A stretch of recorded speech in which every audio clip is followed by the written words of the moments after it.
Sige, mga kaabangers, kung nandyan na kayo, maaari nyo bang i-type sa ating comment box? Faith with the TH at faith with the TE. Ayan. Naniniwala ba kayo? Kapalaran ba? Tadhana ba? O pananampalataya? Yan ang ating pag-uusapan ngayong hapon na to.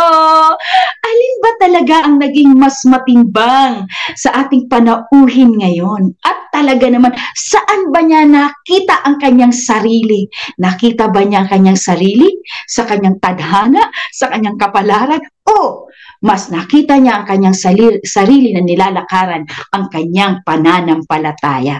Ang galing, no? Kasi parang kahapon pinag-uusapan lang natin yung identity, di ba? At ang ating guest kahapon ay from Doha, Qatar, di ba? Eh ngayon naman, balik naman tayo sa Pilipinas. Ayan. Para naman talagang makita natin ang ating daily life sharing ay globally, di ba? Kahapon, DLS on the road. Ayan. Sayang nga, maulan kasi dito. Hindi ako nakapag-DLS on the road eh. Malapit lang sana sa Cavite ang Batangas. Pero huwag kayong mag-alala. Wala namang malapit at malayo sa Panginoon. Di ba? Di ba? Kahit taga Batangas ang aking i-interviewin ngayong hapon at ako'y nasa Cavite, aba, para na rin kaming magkalapit. Ayan. Ayan. Faith, sabi nga, faith or faith. Ayan. Di ba? Faith with the TH and faith with the TE. Ayan. Kapalaran, tadhana, or pananampalataya. Sige nga mga kaabangers, kung nariyan na kayo. Ayan, good afternoon po si Pastora Jo Hernandez from Bawan, Batangas. Pastora, mukhang malapit po sa inyo ngayon yung ating bisita. Ayan, malapit sa lugar nyo. Ayan, sige po, sabihin nyo nga po dyan, ano po ba ang pagkakaiba ng tadhana, ng kapalaran sa pananampalataya? Alam nyo, hindi ko talaga malilimutan yung madalas sabihin ni Pastor Dong eh. Yung ano yung pagdidesisyonan mo ngayon, yun yung magiging kapalaran. Yun yung magiging destiny mo. Yun yung magiging bukas mo. Diba? Naniniwala talaga ako na pag sinabing pananampalataya, diba parang kinikilala mo ang pagkilos ng Diyos sa buhay mo. Pinaniniwalaan mo yung mga bagay na hindi mo nakikita, pero pinaniniwalaan mo na mangyayari sa iyo. Sa akin kasi pag sinabing tadhana, ito yung may kinalaman din to sa pagdidesisyon. Diba? Kaya nga lang, tangible. Diba? Ang tao kasi nagdidesisyon siya sa kung ano lang yung nakikita at alam niyang abot lang ng kaya niya. Diba? Ibig sabihin, limitado. Pero pag pananampalataya, parang ano to eh, di ba? Ito na yung inilagay talaga ng Panginoon sa atin.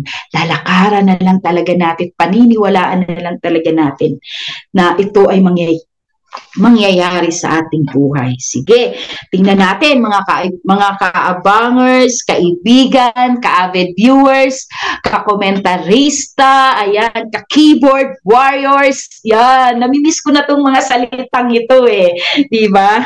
Sige, diyan po sa ating comment box, comment po kayo, yan, comment po kayo, faith or faith, yan, faith or faith. Ayan. Pananampalataya, kapalaran, or tadhana. Ayan. Siyempre, di ko na patatagalin pa to para talaga namang marami tayong mahukay sa kanya. Di ba?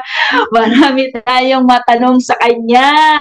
Di ba? Huwag natin kainin ang oras niya. Sige, mga kaabangers, this is Ate Zali Montermoso para sa ating Real Life, Real Talk, Real Life Talk at Daily Life Sharing. And I would like to welcome our guest this afternoon.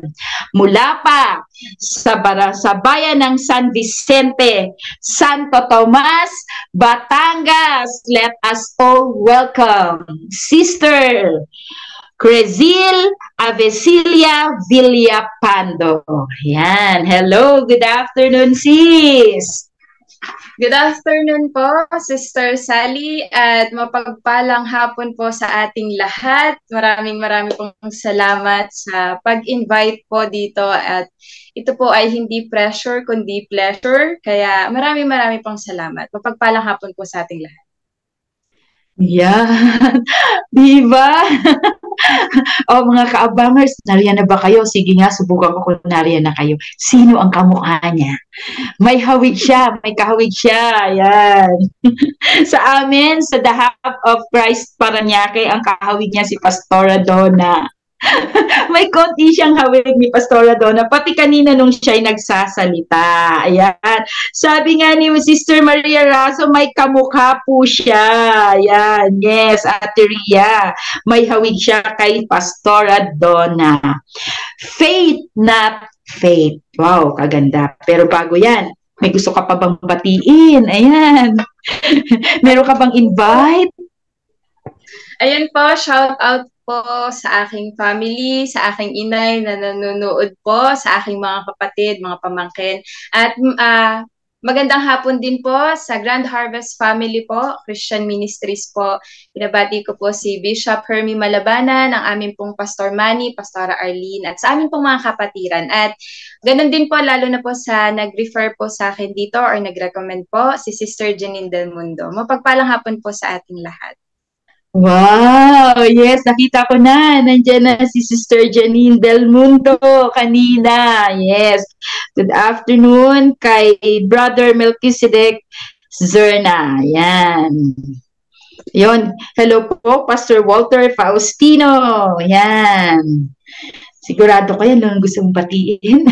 Wala ka namang ibang nalimutan. Yan. Hello po sa mother ni Sister Crazil. Yan. Welcome po sa Daily Life Sharing. Ayan. Hello kay Nanay Letty Ramos. Yan. Siyempre, ang pinag-uusapan natin ngayon, alam niyo po ba na ang ating guest, ang kanyang tema ngayon na inilapat niya sa kwento ng kanyang buhay ay faith, not faith. Faith, not faith. Bakit? Bakit Sis Crizel? Bakit faith, not faith? Pananampalataya po, hindi po totoong tadhana lamang. Kasi noong una po ay go with the flow lang po ako kung ano pong mangyari sa buhay. Parang wala kang gagawin, makikiride on ka nga lang po. Pero noong pumasok po ang Word of God sa akin, ako po'y nakapakinig at nagkaroon po ng faith, nagkaroon po ng pananampalataya. Hindi naman po pala talaga totoong wala tayong gagawin dahil yung ating maliit na pananampalataya noon ay can change mountain, ika nga po. So, napakarami pong nagbago simula nung faith na with PH yung aking pinanghawakan versus dun sa wala akong ginagawa na parang kapalaran lang kung saan lang po ako dalhin. Yun po yun. Wow! Sabi niya, may mga salita siyang binanggit, mga kaabangers. Sige nga, nakikinig ba kayo? Nandyan ba kayo? Baka naman natutulog kayo. Sabi niya kanina, dati, nakikiride on lang siya. Yan. Pero ngayon, ang dami nang nagbago. Saan niyo gusto mauna, mga kaabangers? Doon muna tayo sa nakikiride on. Yan. Kasi alam ko yung nakikiride on, yun yung medyo muna tayo, babalik tanaw muna tayo. Yan. Paano mo nasabi na dati nakikiride on ka lang? Sige, kwentuhan mo nga kami ng iyong mga kabataan na kung saan. Alam ko may kinalaman to sa kwento ng kabataan mo yung tungkol sa pakikiride on. Sige, sino muna ang iyong mga magulang? Ilan muna kayong magkakapatid? Pang ilan ka sa magkakapatid? At syempre, gustong malaman ng mga kabangers, ilang taon na po kayo? Ayun po. Ako po si Crisel Villapando from San Vicente, Santo Tomas, Batangas. 29 years old po. At ako po ay pang-apat sa 5 magkakapatid. Puro babae po kami. At ang tatay at nanay ko po ay, ang tatay ko po ay hindi ko nakilala. Ang nanay ko po ay mild stroke po siya ngayon. At ayun po. Nasa bahay lang po ngayon. Siya ay 29 years old at single. Yan, mga kaabangers. Wow, 5 magkakapatid na babae. Pala kayo, sis. Ayan, merong Miss Universe, ano yun? Miss World, Miss Inter-Asia Pacific, di ba? Miss International, di ba? Miss Asia. Binibining kalikasan. Wow, mga beauty queen pala kayo. Ayan. At pang-apat ka sa 5 magkakapatid. Ayan. Yes po. Yan. Kamusta? Nasabi mo kanina na ang parent mo, ang mother mo ay na-stroke. Ilang taon na siyang stroke, sis? 10 years na po siyang stroke. Ah, So, single 10 years na siyang stroke. Opo. Mm. So, siguro po dahil Kamusta? sa pagod. Sa pagod, bakit? Single mother ba ang parent mo, ang mother mo? Yes po. Single parent po ang nanay ko. So, lumaki po kami na hindi po namin nakikilala yung aming tatay, hindi po namin nakakasama. So, ang inay lang po namin yung nasa bahay, pero dahil siya po yung provider, siya po yung talagang lumalabas mula umaga hanggang gabi. Parang di na nga po namin siya masyadong nakikita. Kasi aalis po siya, tulog pa kami. Tapos dadating po siya, ay tulog na kami. So, ano po, ganun po. Siguro po napagod po siya, na maagang naabuse yung katawan, kaya po siguro na mild stroke din po. Wow. Kamusta? Kamusta yung lumaki na ang nanay ay umuwi ng tulog na kayo, umaalis ng tulog na kayo? Dahil po kami-kami lang sa bahay, kami magkakapatid. So, ayun po, parang nakakatuwa din po kasi kahit magkakaiba kami na ugali magkakapatid, nagkakasama-sama kami ng kami-kami lang. Kumbaga, kami ang magluluto, kami ang maglalaba, kami lahat. Kasi yung nanay nga namin po ay mag-iiwan lang siya ng lulutuin namin. So, minsan, kung ano lang talaga yung maiwan niya, halimbawa po isang tray ng itlog, isang kilong tuyo, yung mga ganun po, dilata, yung mga, kaya hindi po kami masyadong marunong magluto. Kasi wala rin pong nagturo sa aming 5 magkakapatid. Kung ano lang yung parang madaling lutuin dahil kami lang po yung naiiwan. Ganun po. Parang ano, for survival lang. Yes po. I will survive. Makasurvive lang ako sa isang araw. That's it, di ba? Hindi ko na kailangan pa ng masarap na pagluluto kung ano yung nandyan. Di ba? What is in the ano lang, what is in the kitchen. Ayun. So sabi mo, magkakaiba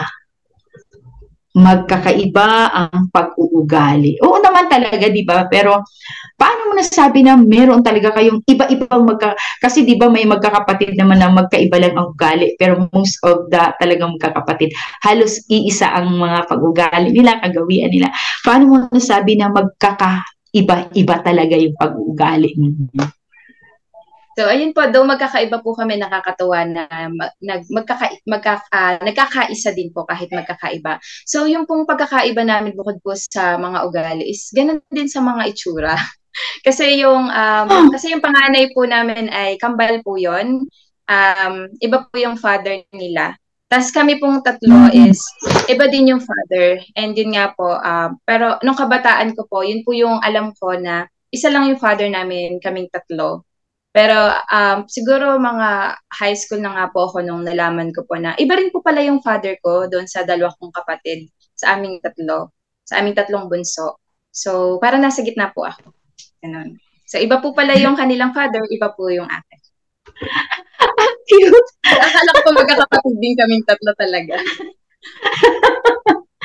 Good afternoon, Sister Melda, Gilmore, Brother Isajay Anora, and Sister Mary Ann Gamat Ebrio. Wow! Nakita ninyo mga kaabangers, 1 plus twin plus 2. Ayun. 1 plus twin plus 2. At ang maganda, nagigitnaan siya, no? Teka, ibig sabihin, kambal, iba yung tatay. Tapos, isa, iba rin. Tapos, ikaw yung sumunod, iba rin yung tatay mo. Tapos, yung sumunod sa'yo, magkatulad at saka nung pangatlo. Nagitnaan ka. Yes po. Akala ko po magkakapatid na talaga kaming tatlo. Akala ko po half sisters lang namin is yung panganay kasi iba po talaga yung itsura nila. Pero iba din naman po talaga yung itsura ko sa 2 kong kapatid. So, yun. Nalaman ko po, na-confirm ko po na yung iba nga din po pala yung sa akin. Pero hindi ba naging komplikado sa inyong magkakapatid na magkakaiba yung inyong tatay? Especially sa iyo kasi nagitnaan ka ng ikaw tapos ng tunay na magkapatid talaga sa ama, tapos ikaw. Ay po. Ano po, hindi naman po siya naging komplikado dahil lahat po kami is lumaki din po talaga nang wala yung aming ama. So, nanay lang po talaga namin. So, kaming lima, kahit magkakasama kami sa bahay, tapos magkakaiba kami ng tatay, parang wala po kami pinagkaiba-iba talaga. So, lumaki po kami magkakasama at patas po kasi wala, wala din po talaga na lumaking tatay sa kanila. So, lahat po kami ay magkakasama talaga. Ibig sabihin, lahat kayong magkakapatid, hindi ninyo nakita yung tatay ninyo. Talagang sa Opo. nanay lang. Hindi ba kayo nabubuli? Halimbawa, magkakaiba yung mukha ninyo. Siyempre, magkakaibang mukha. Wala bang ganong kwento na nabuli kayo no kayo mga bata pa? Yung po sa kambal, iba po talaga yung itsura nila. So, nagtatanong po sila, naiikwento po namin. Tapos yung sa aming tatlo po, dahil hindi ko nga po alam nung bata pa lang ako. Ano lang po, parang iniisip lang po namin siguro sa nanay po ako nagmana, sila sa tatay. Parang hindi naman po kami totally nabully dahil doon. Pero ayun po, dahil palipat-lipat din kami ng bahay, parang wala po talaga kaming na-invest masyado na relationship. Kaya kung meron pong magtatanong ay hindi po masyadong nahuhukay baga, hindi po masyadong na nakakakuha ng maraming information sa Oo, walang interesado. Kasi nga, palipat-lipat. Ang galing, no? Pagpalipat-lipat. Oy, team! Wala masyadong marites. Kasi nga, wow. Bakit pala kayo palipat-lipat? Yun. Wala po talaga kaming sariling bahay. So, palipat-lipat po kami ng location, ng address, ng bahay. Wala po talaga from Quezon po nung pumunta dito ang inay sa Batangas is wala po talaga kaming bahay. Kaya palipat-lipat po kung saan po ang kanyang trabaho kasi ano po siya, surveyor po siya sa lupa po. Kasamahan ng mga geodetic engineering. So, sa lupa po yun. So, dahil kung nasan po yung lupa, kung nasan po yung project, parang din po kami lilipat. Kaya palipat-lipat po talaga kami. Given na wala din po kaming sariling bahay. So within ano lang yon, pero within Batangas lang yon or lumalabas kayo ng Batangas? Within Batangas lang po. Halos magkakatabi. Tanawan, Malbar, Lipa, Santo Tomas, ganyan po. Inikot mo Pero pala yung iba-iba po buong barangay. Batangas. Ilan na yung naikot mo? Marami po sa Malbar, marami po sa Lipa, sa Santo Tomas, konti lang po sa Tanawan. Wow! O, diba? Adventure! Diba, mga ka-abangers? Diba? Ang saya, sabi ni Sister Rose Davalos, masaya talaga, parang namasya lang, diba? Parang mag-check-in ka dito, gaano katagal kayo nag-i-stay? May 1 taon ba? May 2 taon sa isang lugar? Nung kabataan ko pa talaga, elementary days, parang halos yearly lumilipat kami. Kung hindi naman po out of town, minsan iba-iba pong barangay, ganun. So, naliliyo na po kami, naliliyo na din po yung mga gamit. So, ayun po. 1 year, mga ganun po. Pero, mga naglaon-laon naman po tumatagal naman po ng 2 years, minsan 3 years, ganun po. Minsan po may time na months lang, kaya napuputol yung school year namin. Talaga? Na-stop kayo or nagta-transfer kayo? Itina-transfer kayo punta sa ibang school. Ano ba ang feeling? Madali ba? Madali ba para sa inyo? Yung isang taon, after a year, lilipat na naman. Minsan po may excitement kasi parang iba-iba yung bahay, iba-iba yung parang minsan nag-interior design na kami sa mga kwarto, sa mga kusina. Mahirap po kasi syempre yung bang relationship is hindi mo nabibuild masyado sa mga kaklase mo, sa mga kaibigan mo. Though masaya kasi madami ka pong nakilala. At parang naging training ground ko po siya kasi medyo naging flexible ako sa mga tao. Madali pong mag-adjust, ganun. Pero yung paglipat-lipat po talaga is masaya pero mahirap din po talaga. Mahirap po talaga para sa amin na walang permanent address or location or bahay. Ang hirap nga na nung na-establish mo na yung room mo, naayos mo na, tapos after a year, kukunin mo na naman. Mag-iisip ka na naman paano i-design. At least laging bago. Di ba? Ayan. Ayan na si Brother Samuel. Hello, Brother Samuel. Sabi ni si Sir Rose Tabalos. Pero sayang, di ba? Pero ganun pa man, di ba? Ang maganda doon, you were able to adjust. Napakadali ng adjustment period ninyo. Na para bang andali ninyong mag-get acquainted doon sa mga ka-neighborhood ninyo, di ba? So, ibig sabihin, yun lang talaga ang more kwento mo ng pagkabata mo. Umikot lang doon sa ganun. Wala kang kwento ng kayong magkakapatid ay, bawa, sa food. Nagkakaroon ba kayo ng mga rivalry sa food, sa damit, especially sa attention ng nanay ninyo, dahil nga knowing na hindi nga kayo talaga magkakapatid sa ama, wala ba kayo yung feeling na gano'n, na yung siblings rivalry? The good thing po talaga is wala po kaming siblings rivalry talaga. Kasi una sa lahat yung sa attention po sa nanay, lahat po kami halos wala masyadong attention sa nanay kasi nagtatrabaho po siya. So kami po talaga ang magpapansinan sa loob ng bahay. Sa food naman po, wala rin po ako natatandaan talaga na nag-away-away. Kami kinakaps po talaga kami. Dahil single parent siya, tas 5 kami, may kambal pa, nasabay nag-college. Naaalala ko na dumadating talaga sa point na wala kami, yung wala lang pong walang pag-aagawan kasi wala naman pong ulam, parang gano'n. Walang pag-aagawan kasi minsan wala po talaga minsan food. Kaya kung ano talaga yung ma-produce ng aming nanay sa araw na yon ay yun po talaga yung paghahati-hatian namin. So kung kanin lang at saka kung ano lang talaga pong meron, yun lang po talaga. So wala naman po. Wala po kami talagang pinag-away, bata lang po, pero wala po kaming pinag-awayan talaga na matitindi. So, ang ganda nun, no? Kasi, ibig sabihin, dahil kayo na nga lang, natutunan nyo talagang mahalin ang isa't isa, di ba? Natutunan ninyong maging maunawain sa isa't isa. Ang ganda rin naman nun, no? Na sa nakita ko kasi parang sabi mo, ang mother nyo, most of the time, laging wala. Ano yung disadvantage at advantage nyo? Siguro po, hindi kami masyadong dumaan talaga sa discipline. Pero hindi po namin alam anong ginawa ni Lord, bakit kahit wala kami masyadong discipline is okay po talaga kami lumaki lahat.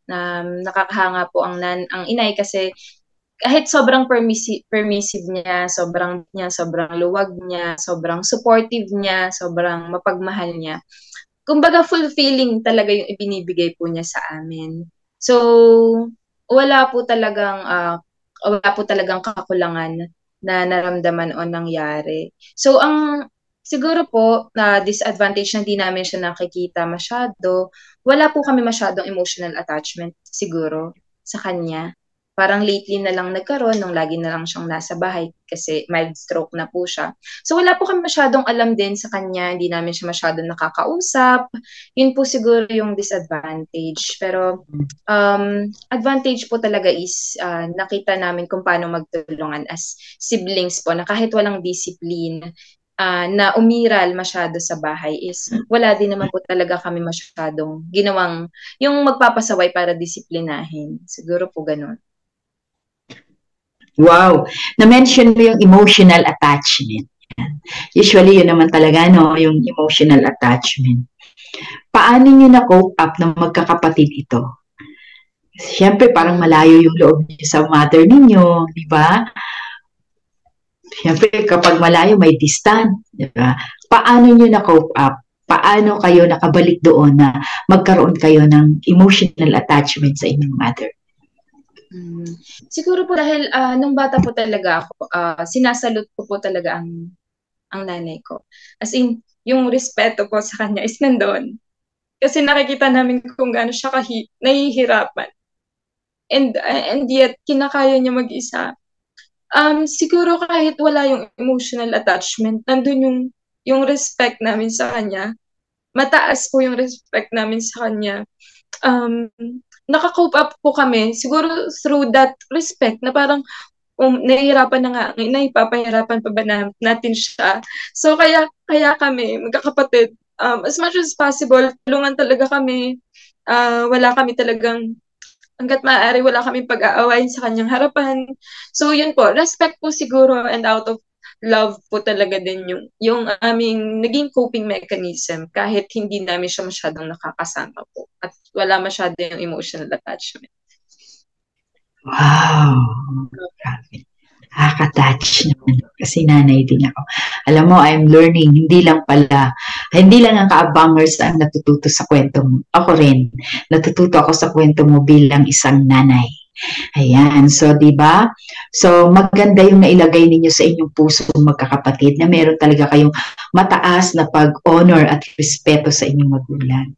Na naunawaan ninyo na kaya malayo ang inyong nanay dahil siya nagtatrabaho.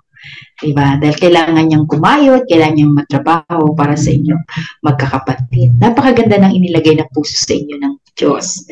Diba? Na talaga naman. Alam mo, sabi ni Brother Samuel, relate po ako sa inyo. Walang pag-aawayan dahil walang hahatiin. Divided na ni Inay sa plato. What see is what you eat. Correct, Brother Samuel. Ayan. Yan. Martyr, ang mother nyo really needed a respect, di ba? Nakita nyo naman, di ba, kung paano nagpursige ang inyong nanay. Naniniwala ako na talagang tumingin kayo sa kung ano talaga yung ipinagpursige ng inyong nanay, kaya hindi nawala yung respeto ninyo. Mga nanay lang ang sakala mabuhay at pagpalain ang mga ina na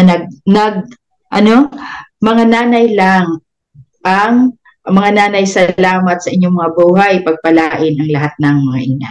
Yan, di ba? Talaga naman, no? So, salamat sa mga nanay, di ba? Mga nanay na, mga tatay pa. Kamusta? Di ba kayo naghanap ng father figure? Kasi syempre, iba din talaga yung may tatay. Siguro po nung elementary days ko na, syempre nakikita pa natin yung classmates natin na may tatay sila, ganyan.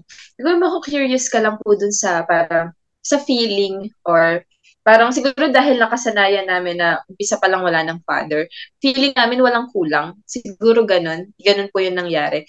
Pero dumadating po talaga sa time na naku-curious ka din. What if meron tayong father, no? Siguro mas madali. Pero what if kung may father din tayo pero mahigpit?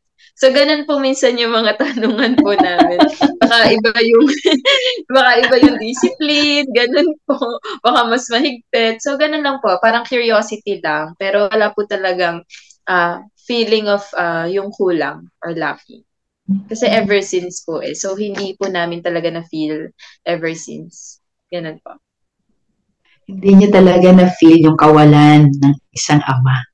Parang talagang nagampanan talaga ni Mami yung kanyang tungkulin bilang nanay na at bilang tatay pa. Sabi ni Sister Rose Socias, parents deserve love and respect from their children. Kahit nga gaano kasama magulang mo, sabi ng iba. Diba? Totoo naman yun. They deserve. Tsaka, nasa, diba, sabi nga ng Panginoon, diba, sa Ephesians, diba, honor your father and your mother. Diba, ito yung command, diba, na may kasamang pangako. At, sabi nga, this is right in the eyes of the Lord. Dahil ito yung tama sa paningin ng Diyos. Bukod pa doon, may pangako ito, may kalakip na pangako, diba, na giginhawa, lalawig at giginhawa ang ating mga buhay. Diba? Sabi ni Brother Samuel, di po namin na nakikita ang aming ina, sa gabi na lang nakikita, laging overtime. Dahil pito kaming nag-aaral, Inay, salamat po sa inyong sakripisyo para sa amin. Wow! Yan, salamat sa mga nanay, sa mga magulang na nagsakripisyo. Diba?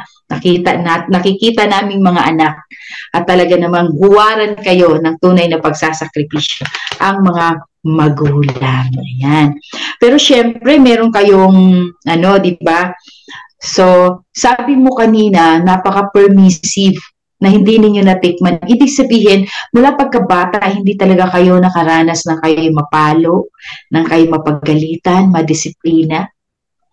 Ayun po.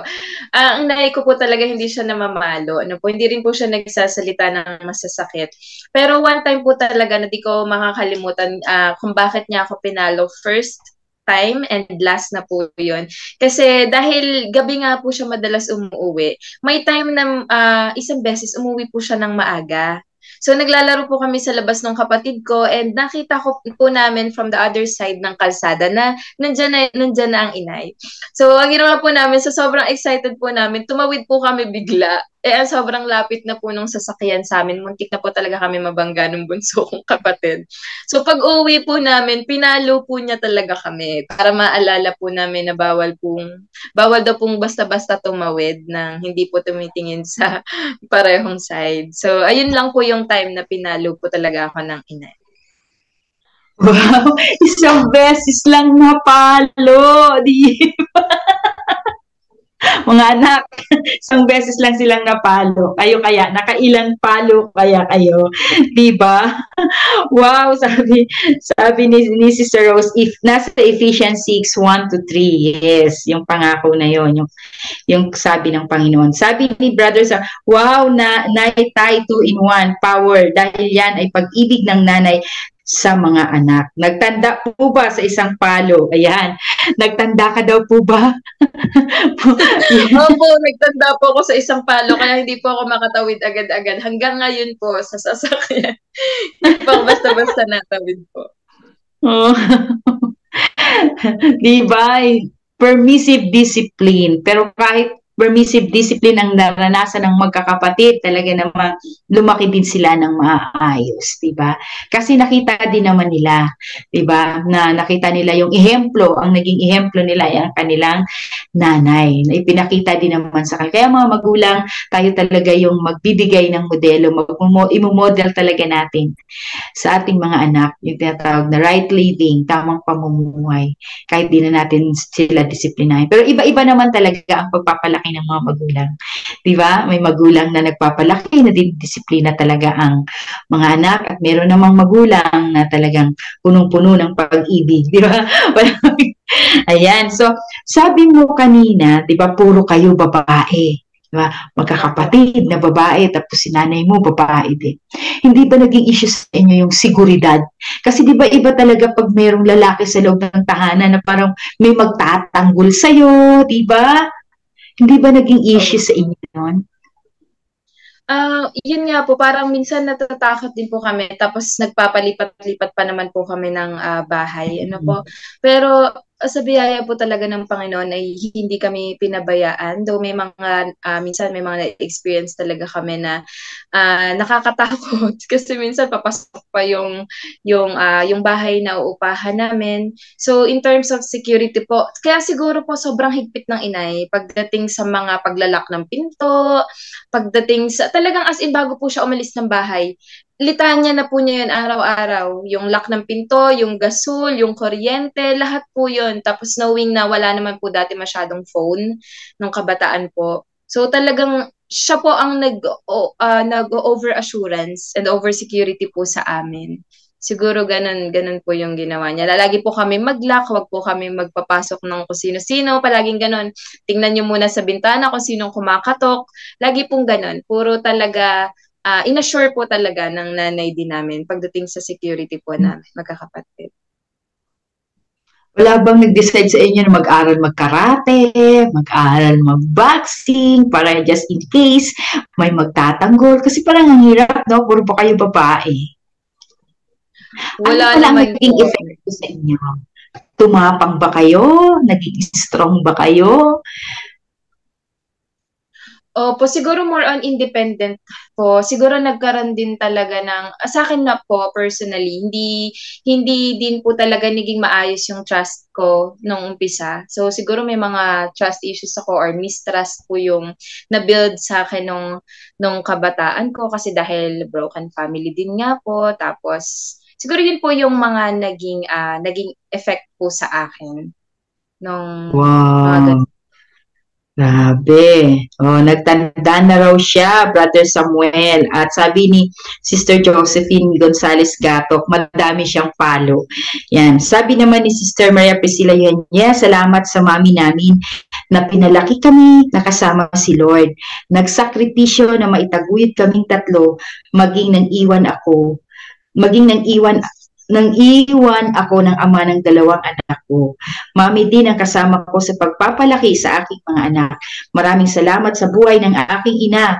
May iniwan siyang legacy sa amin. Salamat sa Panginoon sa buhay namin ngayon. Sabi naman ni Ate Shoni, Sister Shoni Atienza, yes, isang beses din lang ako napalo ng tatay ko pero sobra naging takot ko sa kanya. Yan. Ito, sabi ni Sister Ellen Umali, friend mo to, churchmate. Yes po, yes po. Sabi niya, we are proud of you, Crizel. Hi po, Pastora. Sisi po, Pastora. Sis lang po ako. Share lang po who is Sis Crizel. Inspiration po siya para sa akin.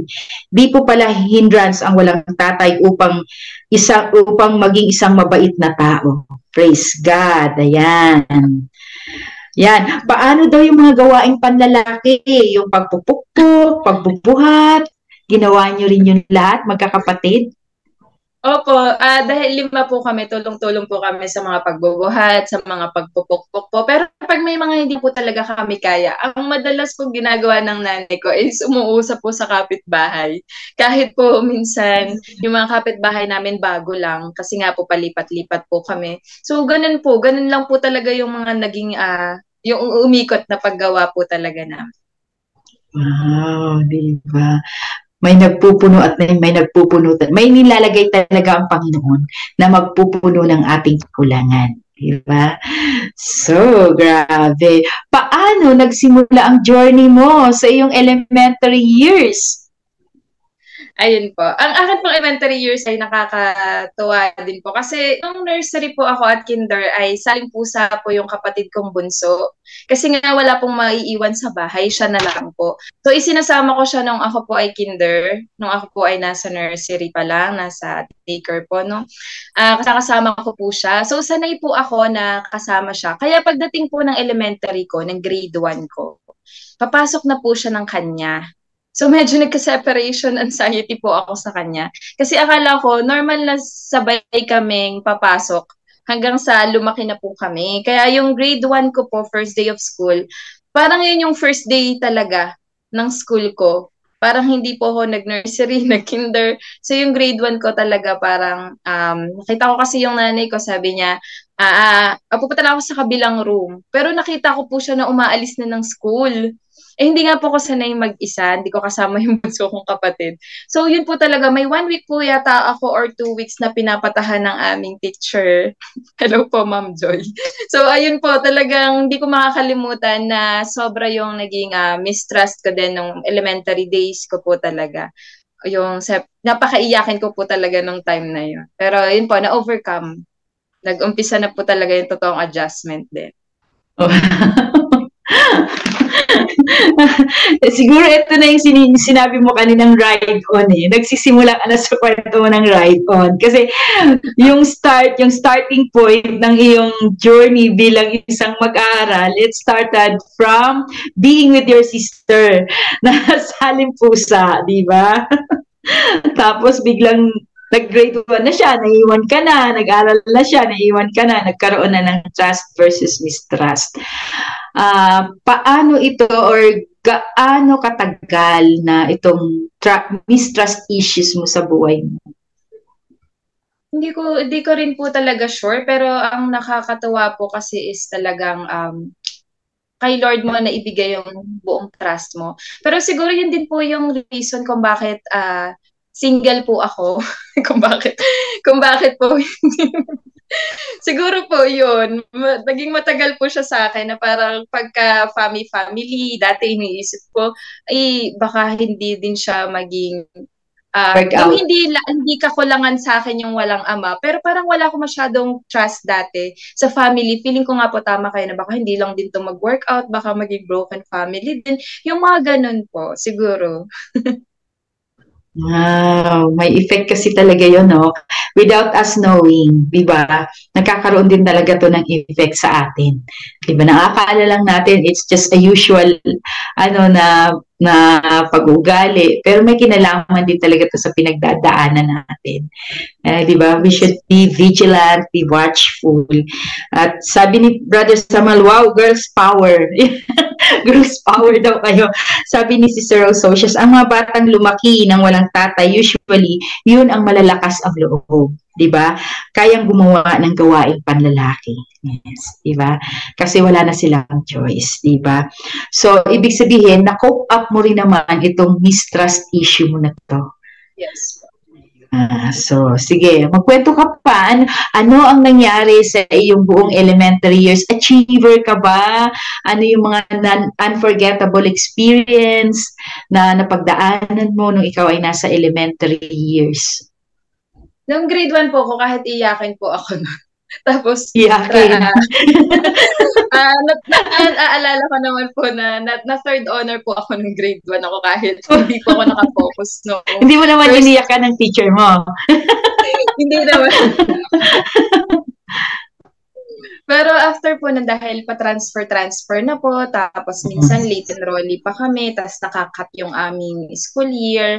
So nawawala po talaga kami sa honor noon.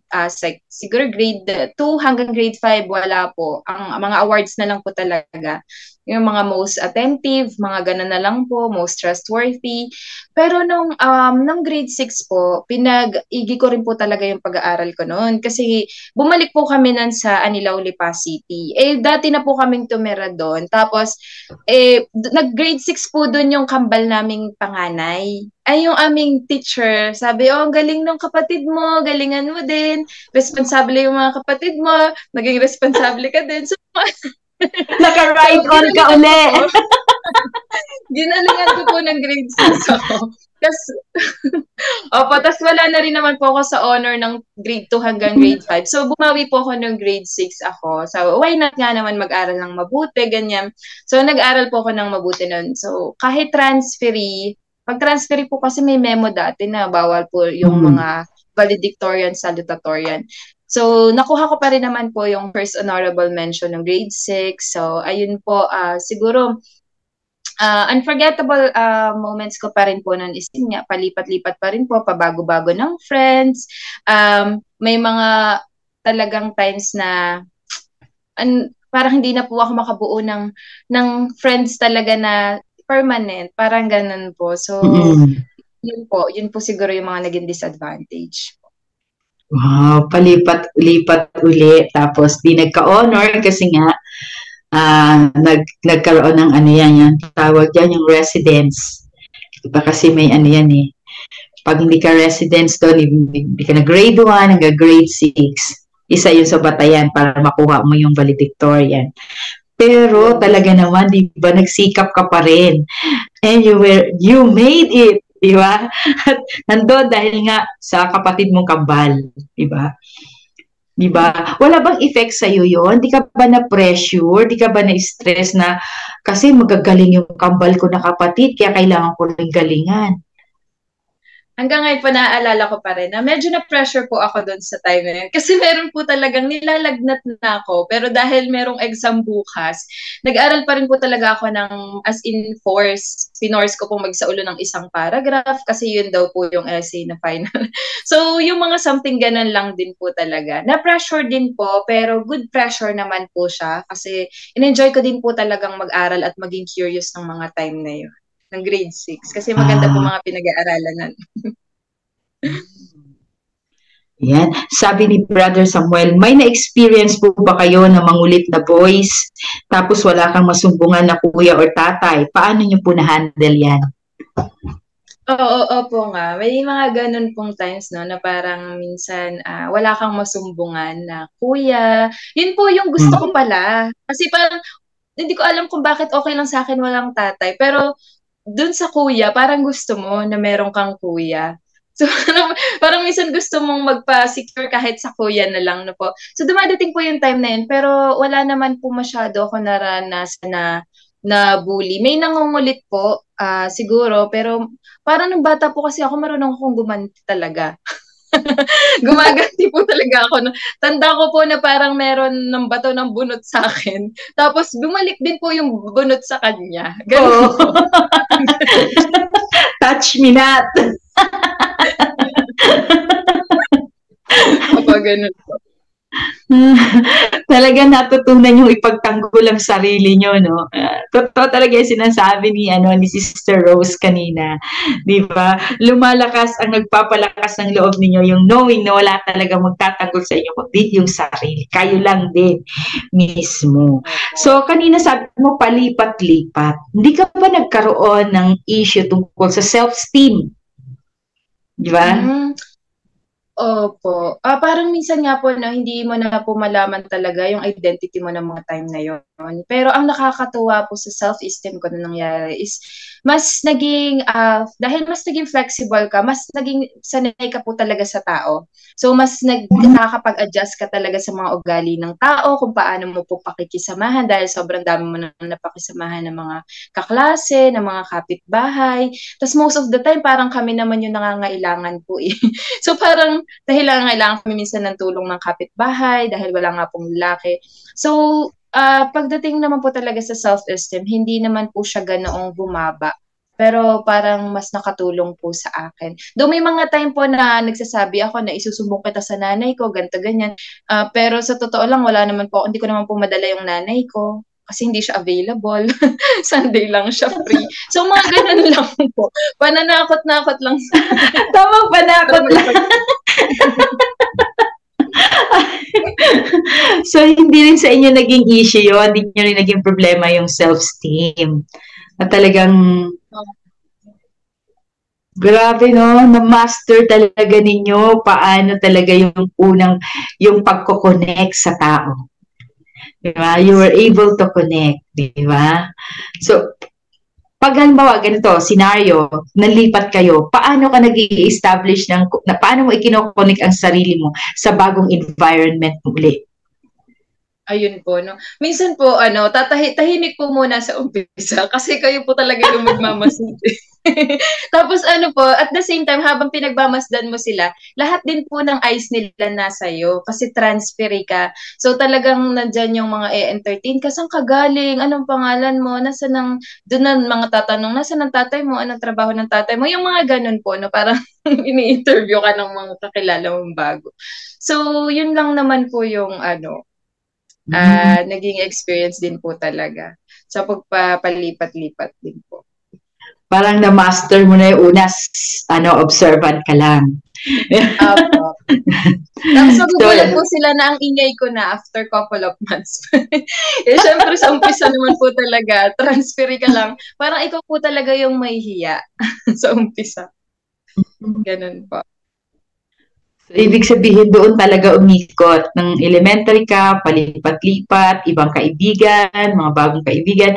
Teacher, hindi ka nahirapang mag-adjust sa teachers mo?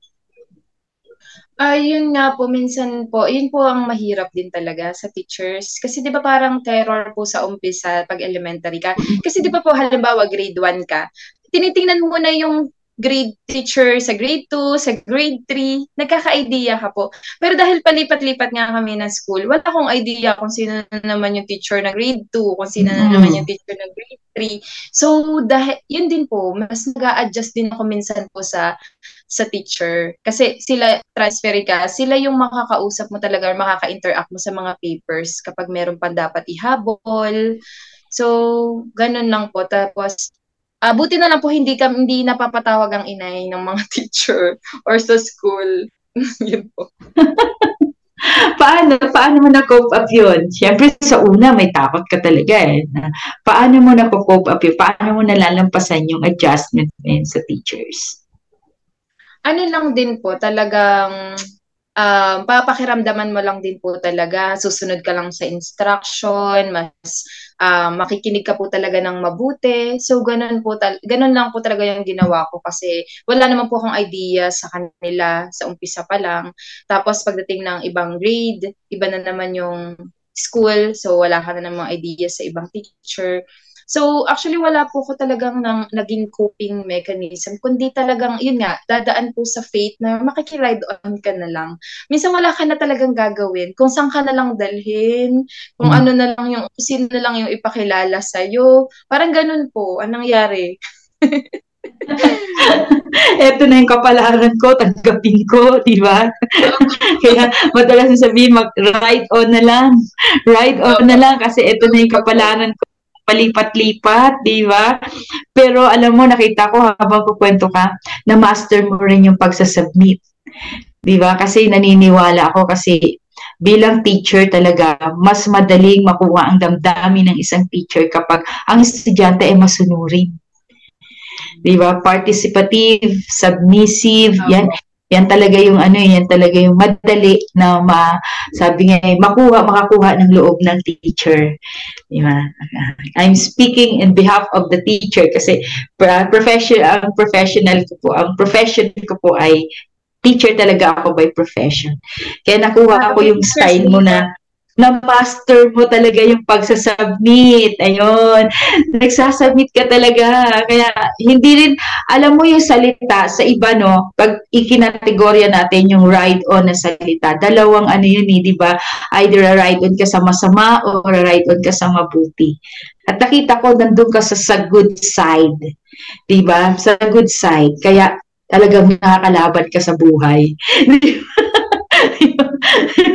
Na kahit palipat-lipat ka, you were able to survive in a good way, di ba? Talaga naman, no, sabi nga, di ba, yung may kinalaman talaga sa pagdidesisyon natin, yung ating destiny. So, tayo talaga yon. Hindi talaga kapalaran yun. Hindi talaga tadhana. May gagawin at may gagawin talaga tayo. Nakukuha niyo na ako. Nakukuha niyo na po yung ni Sister Crizel. Ayan, di ba? Na meron talaga tayong participation. Di ba? Sabi ni Brother Samuel, paano pag may nagka-crush sa'yo? Tapos crush mo rin. Ililipat ka na uli sa Diyon, di ba?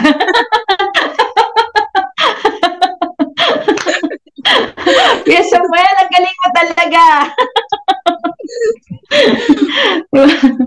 Nagkaroon ka na ba ng gano'n na may crush ka tapos biglang lumipat, ay sayang naman, may crush pa naman ako, gusto ko siya makita araw-araw. Opo. Yung ganun po, happy crushes po. Marami po ako ng elementary. Mas marami ng elementary. Diba? Kasi 6 years po yun eh. So, ang dami pong school. Mas madami po ako nakilala.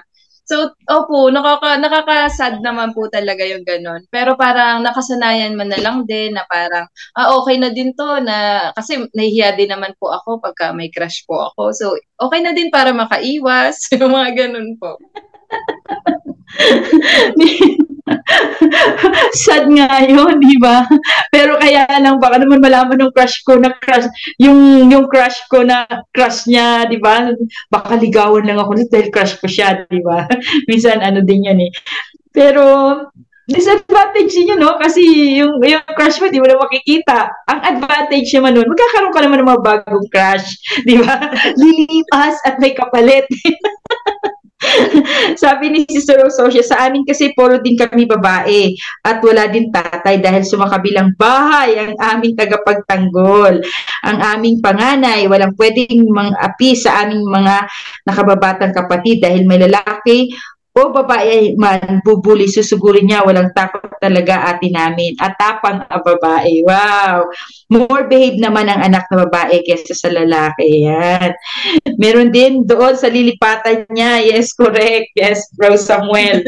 Hindi lang naman nag-iisa yung crush niya. Sa lahat ng nilipatan niya, meron siyang crush. Yun yung maganda, di ba? Laging may adventure. Ayan. So, yun lang ang mga nangyari sa elementary mo. Yung away sa magkakaklase, away sa kaibigan, wala kang ganun. Wala naman po. Yun nga lang po, yung may nambato po sa akin ng bunot, tas binato ko. Yun lang po siguro. Pero wala naman. Mula noon, di ka na binato. Hindi na po. Hindi ka. Yun. Ayan. So, siguro naman nung high school, di na kayo nagpalipat-lipat. Opo. Ano lang po, dalawang school na lang, improving po kami. Wow! Kasi kung nasan po kaming barangay nung grade 6 ako, nandun po kami ng first year high school. So after po nun, dun na kami lumipat. So second year, third year, fourth year, isang school na lang po yun. Wow, ayan, siguro dahil isa na lang ang school mo, marami ka ng kwento ngayon. Kwentong kaibigan, meron ka bang best friend na siguro ito na yung time na meron ka na talagang matatawag na best friend na matagal mo talaga, nakilala mo siya ng lubusan. Siguro po madami pong friends talaga. Pero nung high school nga po no, minsan issue po kung sino ba yung best friend mo, ganyan. Pero dahil nga po siguro may mistrust pa ako nung mga time na yon. Hindi mo rin po talaga masasabi kung sino yung best friend mo. Parang hindi rin po ako Mm. pipili sa kanila kung sino yung best friend. Pero ang nakakatuwa po talaga noon ay mas naging kumbaga dahil 3 years na po na iisa yung circle of friends ko or ano, mas malalim na po yung naging friendship na po, mas naging intimate na po siya. Kumbaga, hindi naman po kami friendship na gala talaga or ano, siguro napagod na akong gumala, kalilipat.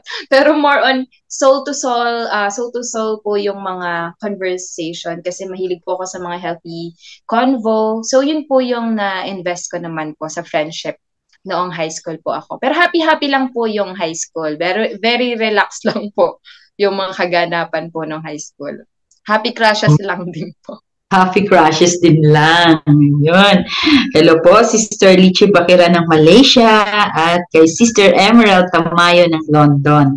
Ayan. So sabi mo kanina hanggang high school, nandun pa rin yung mistrust. Diba? And it started from your elementary years up to your high school years, yung mistrust. Meron bang contributing factor? Meron ba siyang yung sa mistrust na na-develop sa'yo? May contributing factor ba yung yung pagpalipat-lipat niyo? Baka O po, yung sa opo. wala lang tatay, yung wala ka lang tatay? Siguro dun din po sa walang tatay pa at saka dun sa pareho po siguro or lahat din po talaga ng karanasan at saka yung the fact na yun nga po yung iniwan din ako ng inay tapos di niya sinabi yung reason yung pala alis na siya ng school. Siguro may mga ano po talaga lahat yun ay factors kung bakit hindi po ako fully nagtatrust sa mga tao noon kasi baka hindi rin nga ako nakaka-build po ng mga healthy na relationship or yung mga interpersonal din po talaga. Baka ganun po. Dahil hindi po nagtatagal yung mga friendship, mabibilis lang, wala naman pong communication dati masyado Mm-mm. through technology. So, hindi po nakikip yung friendship. Baka po, Yes. madami po siya. True na yun, no? Di ba, no? Kasi palipat-lipat nga. Ibig sabihin, kaibigan mo ngayon, pag lumipat ka, wala na naman. Iba na naman yung kaibigan mo. Parang nagkaroon ng, parang lalong lumalim. Lalo bang lumalim yung mistrust mo? Sa halip na ito ay Um, naging mababaw, palalim ba siya or pababaw? Feeling ko po that time, habang nag-puberty ka din po siguro or dumadaan ka din talaga sa age na magulo pa ang lahat.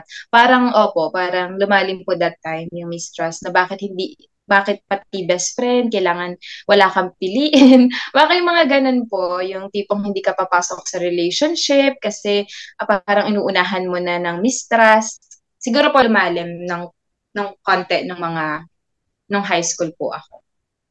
Wow. Grabe, no? Lumalalim yung mistrust. Kaya ibig sabihin, hindi kayo nag-entertain ng mga manliligaw. Although may mga nanliligaw sa'yo. Wala po masyado din. Wala din po masyado. Siguro po ilan lang pero talagang mababaw lang din po na um, naligawan. Di din naman po talaga siya ganong kaseryoso. Friendship po talaga yung sineryoso ko nung high school days po ako. Tapos konting enjoy lang po sa pag-aaral. Ganun po. Tapos wala po kaming TV din masyado eh. Lumaki kaming wala ring TV, grade elementary hanggang high school. So, sa bahay, mahilig lang kami sa music trip. Tapos, kaya po madalas yung mga kaibigan ko ng high school, sa bahay po sila bumibisita. Kasi walang TV, kwentuhan lang, ganun po, music trip lang, ganun po, happy-happy lang po. High school. Ibig sabihin, wala ka talagang wala kang MU. Wala kang mutual understanding. Dahil nga, because of this mistrust. Mistrust understanding. Brother Samuel, huwag ka nang magtanong. Wala siyang MU dahil meron siyang sa mistrust. Paano ka nakalaya dito sa mistrust na to? Siguro po that moment na nagkaroon talaga ako ng faith kay Lord. Kasi syempre po ano ang i-demand pagdating sa faith. So core po talaga doon ay trust. So yun po, siguro yun po talaga yung yung aking mga pine-reserve na trust talaga is si Lord po pala talaga yung worthy of it all. Worthy ng ating trust, ng ating full and complete trust po. Kaya pumasok ka sa faith. Yung dating tadhana, nakapalaran lang, ngayon alam mo na ito ay pananampalataya. Paniniwala mo sa Diyos. Diba? Wow. Kaya ngayon yung dating mistrust mo, naging trust.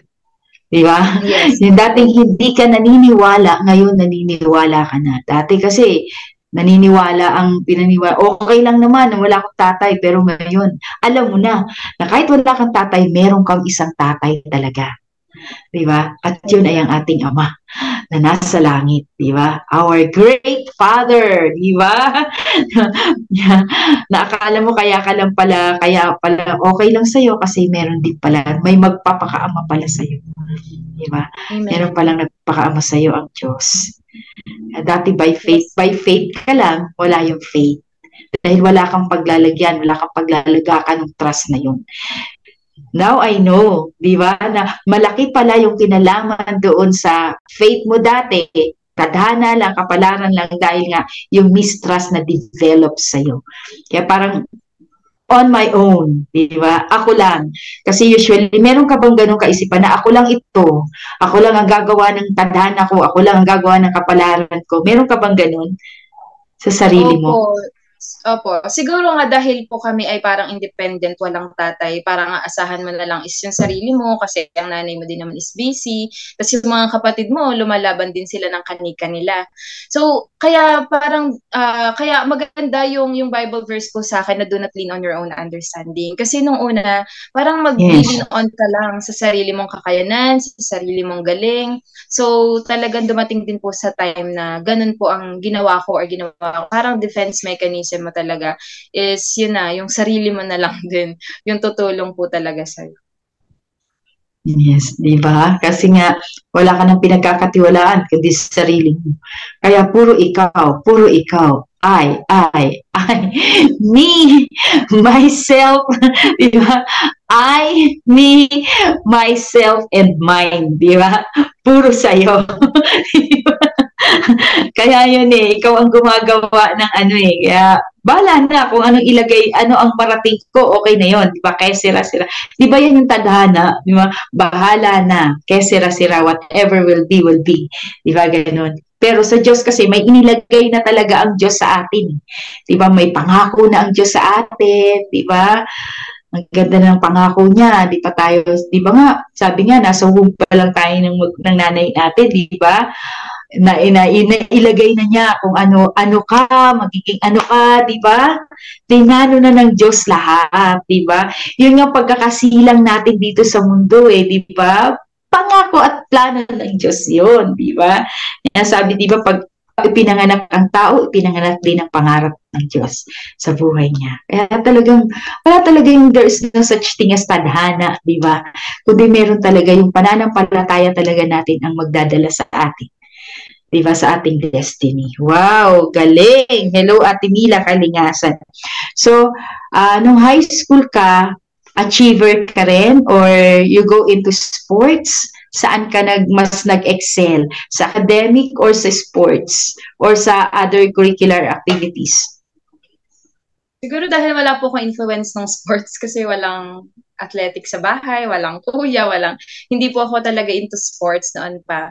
Pero sa academic po siguro dahil same barangay lang po yung pinasukan ko no grade 6 ako, na-continue yung momentum na nag-aaral ako ng mabuti hanggang first year, high school po. So ayun po, naka-achieve naman po talaga ng honor at frustrated valedictorian po ako ng grade 6, pero yun, yung binigay po talaga ni Lord ng first year naman po. Siguro binigay na po talaga niya ng first year. So, yun nga lang po, nag-transfer na ulit, second year, third year, fourth year. So, ibang school na ulit, wala na ulit yung momentum, late enrollee na naman, ganyan. So, kaya friendship na po talaga yung in-enjoy ko nung second year, third year, fourth year. Yun po. Wow!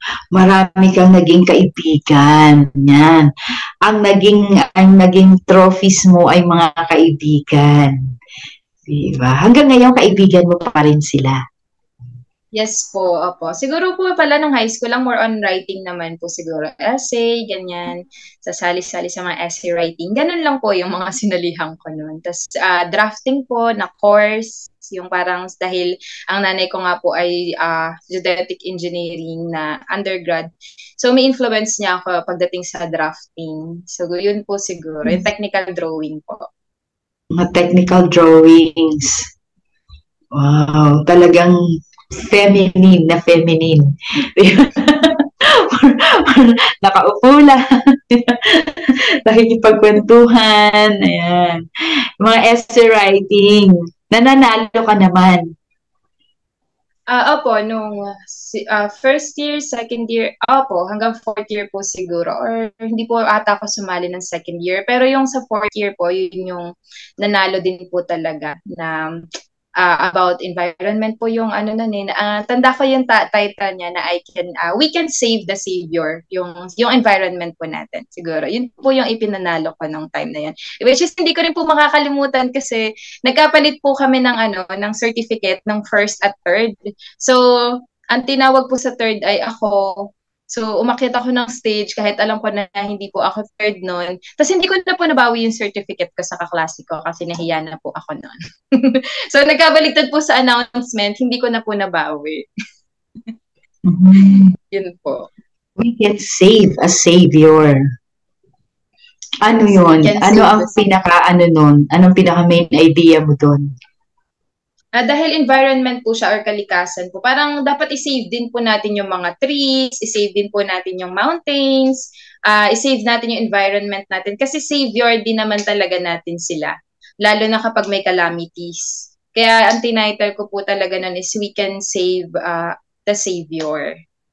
Ayun po, we can save our savior, parang ganun po ata yun.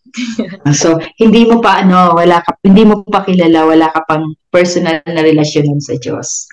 Wala pa po. Though nung high school ko po na-meet yung mag-aakay po sa akin. Kasi dahil friendly nga po kami ng mga time na yun. Kahit fourth year na po ako, may mga barkada po ako or kaibigan sa first year high school.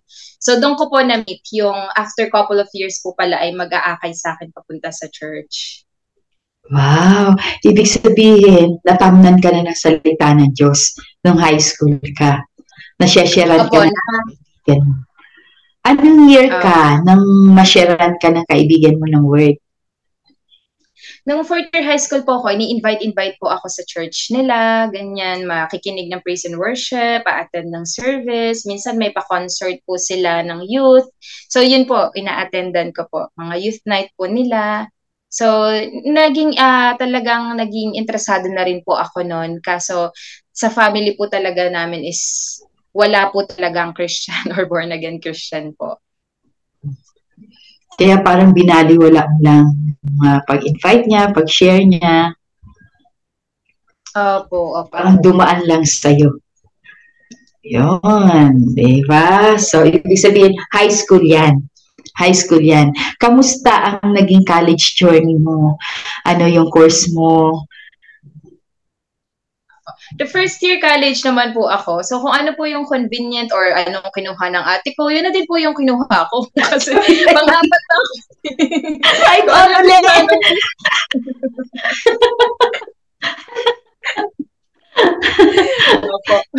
Parang kapalaran po ulit, kung ano po yung kinuha ng aking mga kapatid, yung tatlo, yun na din po yung kinuha ko. Kung saan school po sila pumasok, yun doon na rin po ako pumasok. Kahit hindi ko gusto yung course, kahit hindi ko na, basta wala po akong desisyon noon. Basta na lang, ano po, no, independent but at the same time, sobrang dependent sa mga kapatid. Kasi yun lang po talaga yung influence ko rin nung mga time na yun. So, ayun Yung po, circle napasta of po ako. influence mo within your family, within your sisters lang. Opo. At saka doon din po pumasok yung mga friends ko nung college po, yung mga, 'di ba may friends na po ako nung college. So most of them po ay doon din pumasok. Kaya naki-join na lang, naki-ride on lang po ulit ako. Pero nag-stop po ako noon. Ah, Hindi ko po natapos bakit? yung first Bakit year ka nag-stop? college. Ay, ano yung unang kinuha mo doon, nung first year college ka, anong course? Ano po, about computer po, which is hindi ko naman talaga Hmm. gusto. So, pero may subject po na psychology doon. Doon ko naman po talaga Ah, na-meet yung psychology kasi may general subject po tungkol doon. So, napasta po ako kasi nagka-financial issue na po kami. Hindi na po kaya ng aking parent, ng aking inay. Tapos, na-stroke na din po kasi siya. Kaya ayun po. So ang kinuha mong course is all about technology, computer technology. Pero hindi talaga yan yung gusto ng puso mo. Hindi po talaga. Ano ang gusto mo? Nung may subject pong psychology, sabi ko parang itong gusto ko, parang psychology yung gusto ko, ganyan po. So, nag-stop ako, medyo hindi na rin naman po ako ng hinayang, though 2 years lang naman po yun, parang gusto ko nang tapusin, pero hindi na po talaga kaya, hanggang na-stroke na nga po ang inay, dahil iisa nga po siyang magsusupport, hindi na po talaga lalo kaya. So, ayun po, kaya ini-stop ko na po talaga yon. Nag-work na po ako after noon. Oh, Kahit 17 years old ako, mayroon pong company na tumatanggap ng tinatawag na implant trainee or parang trainee lang or trainee OJT. ka lang. Kaya pinasukan po kahit mababa yung rate. Oo, kasi parang trainee rate lang yun eh. Parang favor Apo. lang ibibigay sa'yo. Diba? Pero ang ano nun, magti-training ka lang. So, gaano ka katagal nag-stop at gaano ka katagal nagtrabaho? Ayun po, for 7 years po ako nag-stop.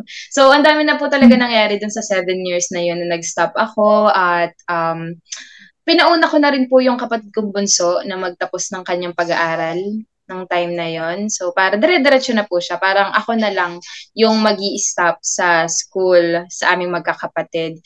So, ayun po. Talagang dun sa 7 years na yun ay nagtrabaho po ako sa mga company sa factory for 4 years. Tapos 3 years po sa call center. At doon ko na po na-meet ulit yung aking kaibigan na nag-akay po sa church. Doon mo na-meet yung dating nag-share sa'yo ng word sa work mo. Yes. Doon as call center. Doon sa call center, ano? Wow! Tapos, Pero madami, nung time po kasing yun, feeling ko empty na talaga ako. So, nandun na po yung thirst na ituloy ko na, gusto ko na. Kasi sabi ko nga, parang sisimba ko, tapos mararamdaman ko pagkatapos ng church ay feeling empty pa rin ako. Kaya sabi ko, Lord, I want more of you. Yun po talaga yung natatandaan ko, sinabi ko kay Lord pagkatapos kong sumimba, na Lord, I want more of you. So, it's a decision na po talaga. Kasi imagine niyo po doon sa 7 years din talaga na nagwo-work ako. May time po doon na na-hospital ang inay dahil na-stroke nga po siya. Nandun po yung na-stroke siya tapos 1 month kami sa hospital dahil hindi lang kami makalabas kasi wala lang po kaming pambayad. So parang napaka-helpless na parang imagine niyo po ako ipapasok sa company, galing ako sa ospital. Parang yun na yung ginawa kong boarding house. Doon ako maliligo, doon ako kakain. Tapos pag uwi ko ulit from trabaho, uuwian ko ulit ang inay doon. Tapos doon din, dahil 1 month nga po kami nagstay nun sa ospital at wala kaming pambayad, talagang makikita mo na umaalis na yung mga kasama niya sa room, tas ikaw nandun pa rin, tas okay ka naman na, hindi ka lang makalabas kasi wala kang pambayad. So, tanda ko 30K lang yata yung babayaran po namin. Malaki din naman po, pero wala talaga kaming pambayad. Never po kami naging ready sa mga emergency kasi walang ipon ng inay. So, dun yung talagang nagsangla ako ng ATM. So, yung aking kontrata na 6 months, wala po akong sinasahod noon. Kasi kailangan kong mabayaran yung inutang ko dun sa ATM para makalabas lang ang nanay ko sa ospital. So, achievement naman po siya sa akin kasi nakalabas ang inay sa ospital. Pero yung 6 months na wala akong sinasahod, talagang mga kaibigan mo din po yung naging malaking tulong po kung bakit ka nakatapos po dun sa isang company na sila yung magdadala ng food mo, ganyan. So parang nakakapagod na. Sabi ko, Lord, ito na ba talaga yung tadhana ko, kapalaran ko, na kailan pa may matitira? Parang kailan pa may matitirang sa sarili mo, ganto, na sobrang nakaka-feeling empty po talaga. Doon ko naramdaman na nakakapagod na rin po talaga na parang dahil stroke na ang ina, yung naranasan niya dati is kami naman po yung tutulong talaga sa kanya. Grabe, no? 7 years. Ayan, good afternoon. Hello, Sister Susie Vasquez. Good afternoon. Brother Jimmy Sarmiento, Evangelista. Ayan. Wow, grabe yung 7 years na yon sa buhay mo. Nasabi mo, umikot lang sa trabaho, sa pag-aalaga. Teka, nasan ang mga kapatid mo? Parang ikaw lang yung talagang nag-alaga sa nanay mo. Opo. May asawa na po yung dalawa kong yung kambal. Tapos yung bunso po kasi nun is nag-aaral pa po siya, ganyan. Tapos yung panganay naman po sa akin is medyo malayo po siya. Pagka nag-work po siya, minsan nagbo-board po siya ng kanya. O kaya minsan siya po yung kapalitan ko sa hospital kaming dalawa. So, ayun po. Kaya talagang kung paano kami magtulungan nga din ng mga bata kami. Gano'n na lang din po talaga pagka yung sinasandalan mo is nanghina na din. So, wala ka lalong sasandalan. So, parang ganun po. Halos yung buong pagtatrabaho mo, wala ka natanggap dahil nga para sa nanay mo. Masasabi mo ba na yung ginawa mo sa nanay mo is worth rewarding?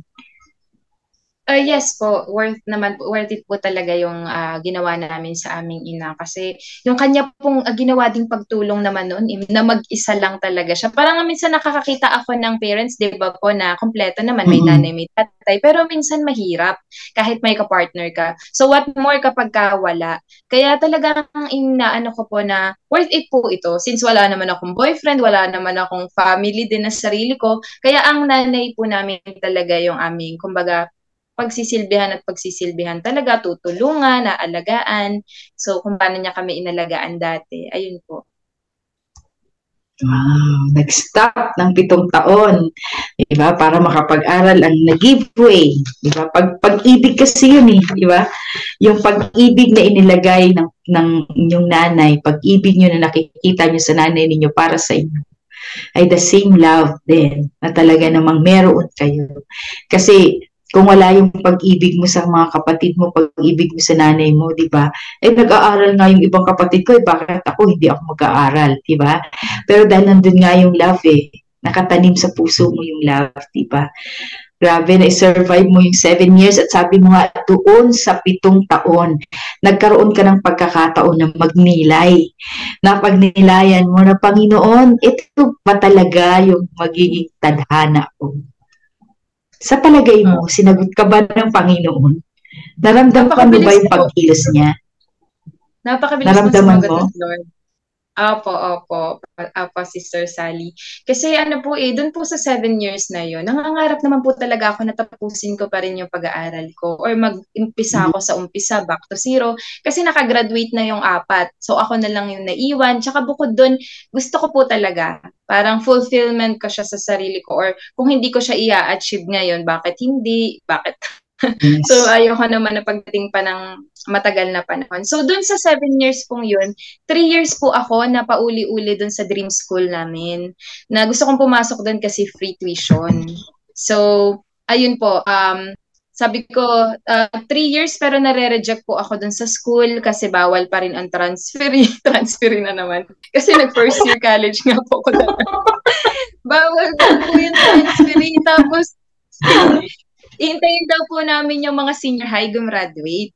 So, ayun po. So, pabalik-balik ako doon. Lagi ako nare-reject. So, up until nga po nung ako ay sumama po sa church, sa isa kong kaibigan na that time po talaga ay yung sinip ko na I want more of you. Sumagot po agad ang Panginoon.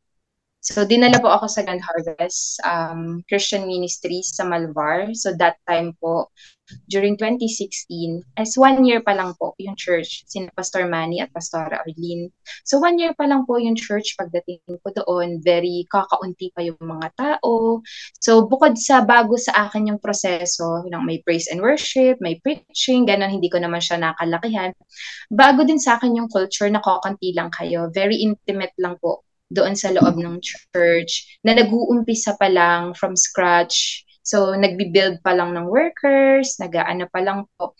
So, si Lord, dahil tumugon siya dun sa tanong ko, ako din po tumugon sa kanyang panawagan. Sumama na ako sa church at doon na po nag-umpisa na nagbago po talaga. So, itong church pong ito, dito nung nabaptize po ako, noong 2017 po, nabaptize po ako kahit parang nung time na yun is talagang hindi pa ganun ka fully decided pero nagpa-baptize po ako. Ang lakas po mag-pray ni pastor ng pastor namin. So, ayun po. Alam niyo po, doon na nag-umpisa na nagkaroon na kami ng sariling bahay, though rent to own. So, hindi na kami palipat-lipat. Tapos dito na rin po yung work ko ay kahit pa paano nakakapag-perform na po ako kasi 'di ba po call center 'yon. So nakakapag-perform ako, nagkaka-incentives ako, so nagkakaroon ng mas malaking pera, mas malaking kita. Tapos nung time po na to ay dito na rin po ako tuluyan na nakapasok sa Dream School kasi nagpaka-father figure po ang aming Pastor Manny sa akin. Sinamahan po kami mag-apply sa school. Tapos kasama din po yung nag-akay sa akin sa church. So may kaklase pa ako na pumasok. Pero hindi po natapos doon kasi pagpasok namin doon, sabi ay, sige, tatanggapin na namin kayo. So tatanggapin na rin po yung ibang transferee. Tuwan-tuwan na po talaga ako noon kasi yun yung gusto kong school, free tuition. Pero sabi nila, hindi daw po ako makakakuha ng gusto kong course, which is psychology. So, nasad naman ako kasi parang hindi lang din po school yung gusto ko, syempre yung course. Parang bumalik ka na nga lang sa school, syempre yung course po na gusto mo, yung gusto mong kunin. So, naghintay po ulit kami, nag-pray po ulit, talagang malalimang faith po ulit, pananampalataya. And then after couple of weeks po, tumawag sila, pwede na daw po, tinatanggap na po kami. Pero hindi yun na naman po natapos doon. Kasi kailangan daw namin mag-entrance exam. Wala daw po kaming entrance exam. Tapos na po yung entrance exam. So parang gusto na naman bawiin. So ang binigay na lang po is psychological exam. At wala kami masyadong pera noon. Sabi may bayad daw po. Pero ang buti ni Lord biglang binawi. Free na daw po. So doon po nag-umpisa lahat ng favor na ginawa ni Lord. At alam niyo po yun, Sister Sally, nanalangin lang naman po ako dati na, yun nga, nangarap po kayo na gusto niyo makapasok sa school, makapagtapos with that course. Pero doon sa 4 years po ng school, ng college, talagang sinasamahan ka pa rin ni Lord. Napakadami pa rin po niya talagang ginagawa na nakakatuwa po talaga ating Panginoon. Wow. Diba? Ang galing, no? Dati. So, ibig sabihin, natapos mo. Ano ang course na natapos mo? Psychology po. So, 2 years po siyang face-to-face, 2 years din pong online classes. So, hindi po madali. Pero, yun din po yung time na nagkaroon kami ng DOST scholarship. So, binigay po ni Lord, nakapasa po. At yun po yung time, talagang hindi naman din gustong-gusto mo, hindi mo gustong-gusto. Parang hindi ka naman gigil na ibigay sa'yo ni Lord yun. Kasi kung yung iba naman ang may kailangan, mas okay po. Pero binigay pa rin po niya. So, syempre online classes, kailangan mo ng laptop, wala kang pambili, pero dahil nagka-scholarship ka, ayun, binigay po ng Panginoon, tsaka iba pa pong pangangailangan sa school at maging sa bahay din. Grabe ang favor ni Lord, di ba? Totoo talaga yung pangako niya, no? Doon kanina pinag-usapan natin yung Ephesians, no?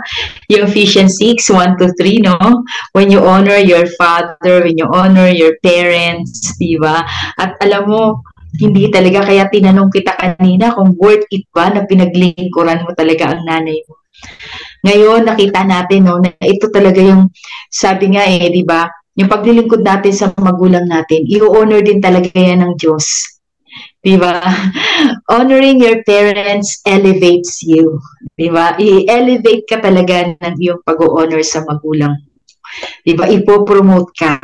Kaya nakita mo, kahit 7 years mo na iginugol ang buhay, kita niyo mga kaabangers, habang pinakikinggan ko siya, binabalikan ko yung kwento ni Sister Crizel, na 7 years siyang inalagaan niya ang nanay niya, nagtrabaho siya, di ba? Meron siyang ginawang sakripisyo para sa nanay niya, na hindi siya naging, sabi nga, hindi siya naging selfish, na to the point na, ano yun, isinanglapan niya yung kanyang ATM para lang mailabas yung nanay niya. Pero ano ang naging harvest niya? Talagang grand harvest, di ba? Dahil una, ang dami mong favor sa school.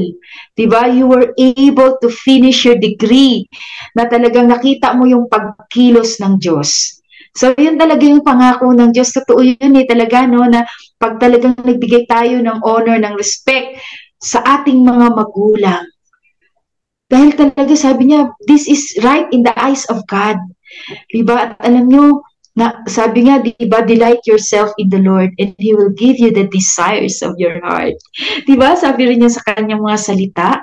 Dahil talagang napatuwa mo ang Panginoon dahil sa ginawa mo sa nanay mo. Kaya ano ang ginawa? Diba? Yung mga gusto ng puso mo. Diba? Ipinagkaloob ng Diyos. Una, yung school, di ba? Kung tutuusin, gi-give up ka na doon dahil wala na dun yung course mo eh. Pero anong nangyari? Meron pang scholarship, di ba? Meron pang DOST na scholarship, o di ba? So pagkilos talaga ng Panginoon yun. Di ba? Yung honoring mo sa parent mo, sa nanay mo, talaga namang sinuklian ng Panginoon. Kaya kung may mga anak ngayon na nandyan, nakikinig, good afternoon, Brother Richard, good afternoon po, Pastora Donna, ng Lipa, Batangas, good afternoon po kay Pastora Victoria Almosara from Hawaii. Thank you for watching po, diba? Kaya mga anak, talagang wag talaga nating aalisin yung ating paggalang, pagrespeto, di ba? Pagmamahal sa ating mga magulang kasi talagang nakikita yan ng Panginoon. Sabi nga, God remembers it. Di ba? Alam ng Diyos yun. Nakaukit yun sa puso niya, sa isip ng Panginoon. Di ba? Gaya ng nangyari kay Sister Crizel. Kaya natapos niya ang kanyang course na BS Psychology, di ba? May board exam ba to, Sis Crizel? Yes po, meron po. Meron pong board exams. Yun po. So, nag-take din po kami ng board exam po. Noong August lang po, August 1st at 2nd lang po, yung 2023 BLEP. At nga po, napakabuti po ng Panginoon. Talaga, one take ay ibinigay po ng ating Panginoon. Though hindi madali kasi ang dami na naman pong changes nung sa board exam namin, nagpalit ng subject, nagpalit ng reference, nagpalit ng date, nagpalit ng requirements. Sobrang dami pong nangyayari na parang minsan, ano ba, mag-board exam pa ba tayo? Pero ayun po, sobrang buti ni Lord. Itinuloy po namin talagang persevere.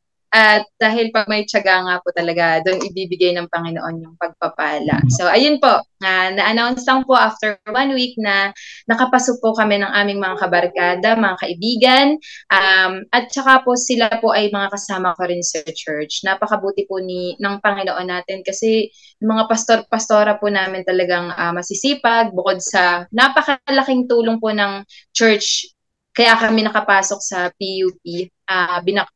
talagang nandun sila, no? Nakagabay po sila. Doon din po sa board exam, hindi nila kami pinabayaan. Talagang nandun sila, ang buong kapatiran, para ipag-pray palagi kami, na kahit na-extend po, kung ilang buwan na-extend, kada gabi po na-extend din yung kanilang prayer at hindi po sila napagod. Kaya maraming pang salamat. Wow! Congratulations! Kapapasa mo lang pala sa licensure examination ng, ano yun, psychologist? Psychometrician po. So, parang pag nakamuha ka po ng master's, saka po yung psychologist. So, after graduation po, parang ano siya, basic. Parang yes, basic siya ng psychology, ng ng psychology. Parang nurse po ng pagkakaiba ng psychometrician sa psychology? So, para po kaming nurse ng psychologist, pag psychometrician po, kayo po yung magbibigay ng test dun sa client or patient kung ano po yung tamang ibibigay sa kanilang test, para yung result po is, or yung score na makukuha nila is makakatulong po doon sa evaluation ng psychologist po. Ang galing, no? Tapos pag nag-masteral ka, doon mo palang makukuha yung title na, di ba doctor din yun? Under din yun ng ng medicine? Di ba? Or nakalabas? Pag nag-doctorate po is yung psychiatrist na din. Psychiatrist na. So, from psychology into a psychiatrist. So, yun yung person. Di ba? Wow, galing, di ba? Napakahusay, napakagaling ng Panginoon sa buhay mo. Congratulations. At kanina sabi mo nga, di ba, napakasarap ng meron kang church. Yan, di ba? Kasi in the church, kulang ang pamilya mo, wala kang tatay, pero sa church, may tatay ka, may nanay ka, meron kang pamilya. Yan. Napakasarap ng may church kasi ang church is not only, sabi nga, hindi lang siya building, kundi dito sa church makikita mo ang isang family. Meron kang pamilya sa church. And aside from that, in the church, you have a training ground, di ba? May training ground ka, di ba? Na-train ka, na-train ang puso mong sumunod, na-train ang puso mo na mag-persevere, na-train ang puso mo na maging pasensyosa, di ba? Ang dami mong pinagdaanan ng una, di ba? Hanggang sa pag-board exam, ano ba, itutuloy pa ba natin? Pero di ba, salamat kasi meron church na nagpapalakas, di ba? Salamat dahil merong church na kung saan makakatagpo tayo ng pamilya, doon natin matatagpuan ang ating pamilya. Diba? Bukod sa may pamilya na tayo sa ating physical or biological family, meron din tayong isang malaking pamilya sa church. Diba? At ang maganda doon, meron tayong training ground. Kasi naniniwala ako na ang training mo nagsimula din talaga sa church. Na-train ka talaga. You are trained not to give up easily. Diba? Kasi hindi ka talaga nag-give up. Diba? Lahat pinagdaanan mo. Sa ngayon, sis, ano ang mga ministry mo sa church? Okay. So, nag-umpisa po sa, yun po, mag-MC, mag-pray po sa tithes and offering, kasi yun po yung mga umpisain po. Nag-share din po kami sa mga prayer gathering, ganyan po, or pag may mga simple sharing po kami, ganito. So, ayun po, ngayon po ay youth leader po ng youth ministry. Paminsan-minsan din po ay nagpi-preaching po pagka Sunday, hindi lang po kapag mga Saturday. Kasi minsan po wala sila pastor or minsan po na ina-assign po nila kami. Kasi very very involving nga po yung church namin. Tsaka sina pastor at pastora. Talagang ina-expose po nila kami sa mga gawain, sa mga pagpapalago. So, ayun po. Ano pa ba? Yun po, minsan po nagpi-preach. Ganun po. Wow, napaka-busy mo sa kaharian ng Panginoon. At salamat dahil sa kabila ng napaka-busy mo, you find time, di ba, na maupo at mag-share ng iyong life testimony sa ating mga kaabangers, sis. Nako, talaga naman. Sige nga, sis. Siguro hindi pa naman ito paghuli kong katanungan sa iyo, di ba? Mula nang makilala mo ang Panginoon, doon sa old Crisel at sa bagong Crisel ngayon. So, ano ang masasabi mo na sabi nga who is, gaano na kalayo ang nararating ni Crisel ngayon doon sa dating Crisel, doon sa kanyang lumang buhay? Siguro, palagay natin, 2 o 3 salita. Yung old Crisel sa lumang buhay mo at yung new Crisel na kung saan nakilala mo ang Panginoon. Old Crisel po as hindi lang sapat yung pagiging mabuti or yung mga mabubuting gawa or pagiging dependent mo sa sarili mo. Doon sa new Crisel po is yung mabubuting gawa po talaga is bunga lang po talaga yon ng iyong pananampalataya. So yung dati pong Crisel ay may Crisel lang, pero yung ngayon po na Crisel ay may Kristo po. At yun po talaga yung nagpabago sa akin, yung kanyang salita po, na hindi sapat ang mabubuting gawa, kundi dapat po ay sa pananampalataya sa ating Panginoon. Wow! Di ba? Ang old Crisel, diba, sa ganyang gawa lang, mabubuting gawa lang, akala niya enough na yun na maging mabuting anak, maging mabuting kapatid, pero yung Crisel, meron na siyang Kristo, di ba? At alam na niya na dahil may Kristo siya, yung kanyang mabubuting gawa ay bunga lang yun ang pagkakakilala niya sa Panginoon, di ba? Bunga yun ang pagtanggap niya sa Panginoong Jesus na kanyang Diyos at tagapagligtas. At dati yung old Crisel na sabi nga ay, ano yun, naniniwala lang na, di ba? Live by faith, di ba? Live by faith. Di ba? Lakas mo lang yon, di ba? At sabi nga, di ba, ano yung sinasabi sa, ano yan, 2 Corinthians 5:17. Yan, dito siguro ako mag-ano. Gusto ko lang i-share yung 2 Corinthians 5:17, ang sinasabi doon na, for we live by faith, not by sight. Di ba? Kasi dati, si Sister Crisel, yun lang, sight lang yun kaya nga na-develop sa kanya yung mistrust Bakit? Wala kasi yung tatay niya. Wala siyang makitang tatay. Nakita niya na ang pamilya niya ay hindi kumpleto, broken, di ba? Kaya nagkaroon siya ng mistrust sa mga tao, di ba? Pakikipagrelasyon sa tao, hindi naging madali sa kanya yun. Dahil nabuhay siya sa kung ano yung nakikita niya. Pero ang sabi sa 2 Corinthians 5:17, for we live by faith, not by sight. Sabi dyan sa NLT, for we live by believing and not by seeing. Tayo daw ay nabubuhay sa ating paniniwala, sa ating pananampalataya, hindi sa kung ano yung ating nakikita. Diba? So sabi din sa 2 Corinthians 4:18, so we fix our eyes not in what is seen. Yan, diba? So we live by faith, not by sight. So we fix our eyes not on what is seen, but on what is unseen. Diba? Hindi tayo nakatuon ng ating paningin doon sa nakikita lang. Kundi doon sa hindi nakikita. At sabi diyan, for what is seen is temporary, but what is unseen is eternal. Diba? At yan yung faith. Yan yung faith na sinasabi sa Hebreo 11:1. Nang sabi, now faith is the assurance of what we hope for and the certainty of what we do not see. Hebreo 11:1. Ang pananampalataya ay katiyakan, di ba? Na mangyayari ang ating mga inaasahan at paninindigan tungkol sa mga bagay na hindi nakikita. That is faith, di ba? Kung si Sister Crisel noon, naniwala siya na, ay, tadhana ko na talaga to. Ito na talaga yung kapalaran ko, di na ako makakapag-aral. Pero salamat kasi dumating ang salita ng Diyos sa buhay niya. Naniniwala ko na yung salita ng Diyos sa buhay niya, diba? Ano to yung seed na naitanim, yung binhi na naitanim sa kanya, tumubo ito, sumibol ito sa kanyang puso. At sa pagsibol nito sa kanyang puso, naniwala siya na may Diyos. Nagtiwala siya na may Diyos. Diba? Nagtiwala siya na may Diyos na sasama sa kanya. Kaya nakita natin kanina, sabi niya doon, nung naniniwala siya na tadhana ito, nakaramdam siya ng emptiness. Diba? Parang empty lahat. Diba? Empty.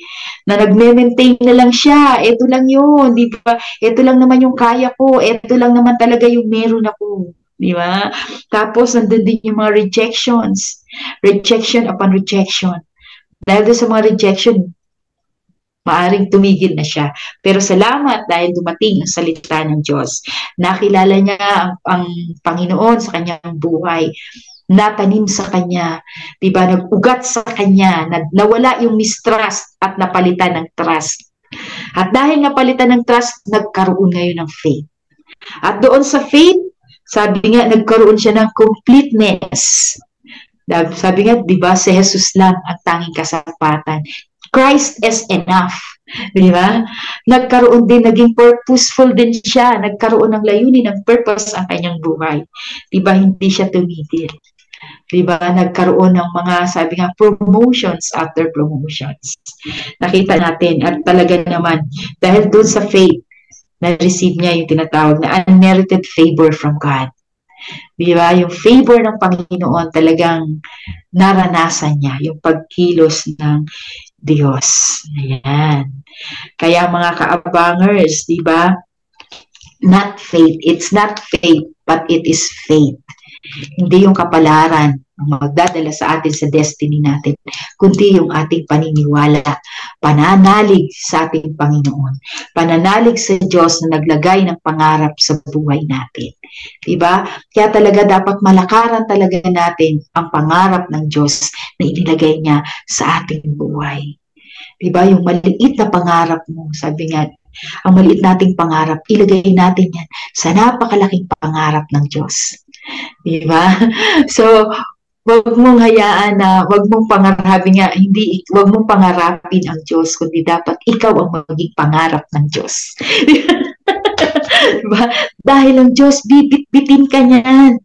Bibit-bitin tayo niyan, mga kabangers, gaya ng kung paano niya binitbit ang ating kapatid ngayong hapon na to. Ayan. Sister Crisel, ayan, salamat para sa aking huling katanungan. Sa mga pinagdaanan mo, at alam, sa narating mo ngayon, ano yung maiiwan mo na mensahe, diba? Na mensahe para sa ating mga nanonood ngayong hapon na to. Para po sa ating mga abangers, salamat po sa inyong time sa pakikinig po. Pero lalo na po sa mga kabataan po na hanggang ngayon po ay nangangarap, ituloy po natin ang ating pangarap. Pero yung pangarap po natin ay si Lord po ang talagang nagbibigay. Yung kalooban pa rin po niya ang nagaganap at ang natutupad. So, hindi lang tayo basta aabot ng pangarap. Yun nga po, tama, na si Lord muna yung isip natin kasi siya na ang bahala sa mga pangarap natin. Siya na po ang bahala sa mga pinaprioritize natin sa buhay. So, nais ko lang din po na nawa po ay na-inspire tayo kung ano yung ginawa ni Lord sa aking buhay o sa ating mga buhay, hindi po yung ginagawa lang natin sa ating buhay. So, patuloy po tayo na lakaran yung ating pananampalataya. Dahil sabi nga po sa Romans 10:17 na kaya't ang pananampalataya ay bunga ng pakikinig at ang pakikinig naman po ay bunga ng pangangaral tungkol kay Kristo. So nag-umpisa lang din po sa pakikinig ng Word of God dahil tunay po na God's Word works po sa ating mga buhay. Patuloy po tayo na mag-input ng kaalaman at tayo din pong mag-output ng kaalaman tungkol sa Panginoon para sa ibang tao. Ayun po. Thank you. Maraming salamat tayo. Naglagay ang Diyos sa atin at dahil tayo napagpala sa inilagay ng Diyos sa buhay natin, dapat ito rin ay maging pagpapala sa iba. Yan yung sinasabing tayo'y pinagpala upang maging pagpapala. Pero syempre, bago tayo maghiwa-hiwalay, di ba? Alam mo ba, Sister Crisel, na meron talagang humabol. Ayan. Para magbigay ng ilang mga, sabi nga, ilang mga inspirational, isang mensahe. Mensahe patotoo tungkol sa iyo. Yan. Nasurpresa ka ba? Akala mo tapos na tayo. Hindi pa tayo tapos. May surprise pa kami sa'yo. Kaya Kuya Gab, pakilabas na po ang ating surpresa kay Sister Crizel. Si Crizel po ay aking ka-churchmate, ka-core, isang mabuting kaibigan at aking, tinuturing ko rin siyang aking kapatid. Hindi man po kami magkapatid sa dugo, pero magkapatid kami sa pananampalataya. Una, gusto kong magpasalamat sa ating Panginoon kasi nakilala kita. Kasi isa ka sa naging kasama at hingahan ko talaga in my saddest times. Isa ka sa mga naging kasama ko sa pag-grow sa pananampalataya, lalong-lalo na sa isa ka sa mga taong naging sandalan ko ng mga oras na kailangan ko. Isa ka sa mga taong nagtiwala talaga sa akin, nagtiwala kung sino ako, lalong-lalo na yung nangyari sa akin. At maraming salamat through all the years na patuloy na nandiyan ka at patuloy na nagtitiwala sa akin. At patuloy din na nagiging inspirasyon hindi lang sa akin pero maging sa ating mga kabataan. Alam ko na hindi ganun kadali maging isang youth leader. Alam ko na hindi ganun kadali yung mga pinapagawa sa ating Panginoon. Pero patuloy lang tayo magtiwala sa ating Panginoon. At patuloy kong pinagpipray na nawa kung ano yung will ng Panginoon ang mangyari sa buhay mo.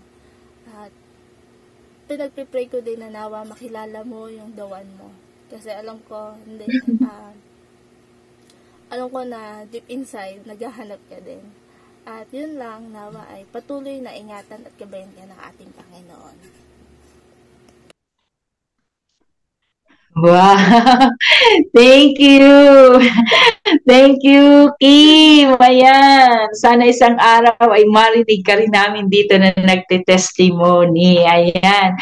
Ano ang masasabi mo sa iyong ka-churchmate, Ate Crizel? Unang-una po talaga, kay Lord ako nagpapasalamat kung bakit ko din po sila nakilala. Napakabuti po ng Panginoon natin kasi tinaniman po ako ng ina ko ng pananampalataya, pero iba po talaga na pinakilala sa atin yung mga pastor natin, pastora natin, mga kapatiran natin. So nagpapasalamat po ako sa kanilang mga buhay, nagpapasalamat po ako kay Patuloy, kay na Pastor Manny, Pastora Arlene, kay na Bishop, sa aking inay, at kay Nakim po sa mga kabataan, sa mga kapatiran, dahil tunay po na lagi kami nagdadamayan sa panalangin, napakaganda po ng relationship, ng fellowship. Palagi po kaming may virtual intercession po kasi kami everyday. So nakakapagsama-sama pa rin po talaga kami everyday kahit wala po kami sa church. At hindi lang every Sunday talaga yung relationship. Talagang malalim na rin yung growth po ng bawat isa. Kaya kay Kim talagang nandyan din po talaga siya throughout the years. Totoo po yun na kami ang nagsasandala, nagpapalakasan. At may mga kasama pa rin po kami na talagang hindi lang din po si Sister Kim, pero madami na rin po, maging sina Sister Janine nga po at yung nag-akay sa akin. So maraming salamat po sa inyong buhay. Patuloy po tayo magpalago sa ating Panginoon. Wow, yan yung sinasabing ikaw ay pinalakas ni Lord upang magpalakas din ng iba. Hinarinig ko yung kay Ate Kimi, di ba, na pinalalakas mo siya. Di ba? Ikaw ay hinango ng Panginoon upang magamit ka rin ng Panginoon para ang iba ay mahango. Di ba? Binuo ka ng Diyos upang ikaw ay magbuo rin ng buhay. Di ba? Ang dati mong basag na buhay, binuo ng Panginoon, kinumpleto ng Panginoon upang magamit ka rin ng Panginoon para ang mga buhay na wasak ay mabuo. Wow, maraming salamat, Sister Crizel.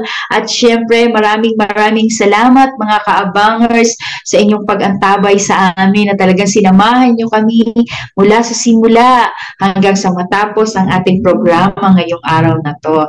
At syempre, bukas kayo'y aming inaanyayahan na muli ay manood, mag-abang, di ba? Mag-abang dahil bukas ang ating pag-uusapan is all about small cripple, big waves. Wow! Mula sa maliit Di ba? Naging malaki at syempre ang ating panauhin ay manggagaling sa Malaysia. Yan. Subaybayan niyo po kami at nagkita-kita po tayong muli mga kaabangers bukas dito lang sa Daily Life Sharing. Real life, real talk, real life talk. Ayan. See you tomorrow at 2 p.m. Ayan. Goodbye for now. Ayan. Thank you, Sister Crizel. Thank you for Salamat your din po. testimony. We are so blessed. Salamat po sa opportunity. Thank you po. Salamat po sa Panginoon.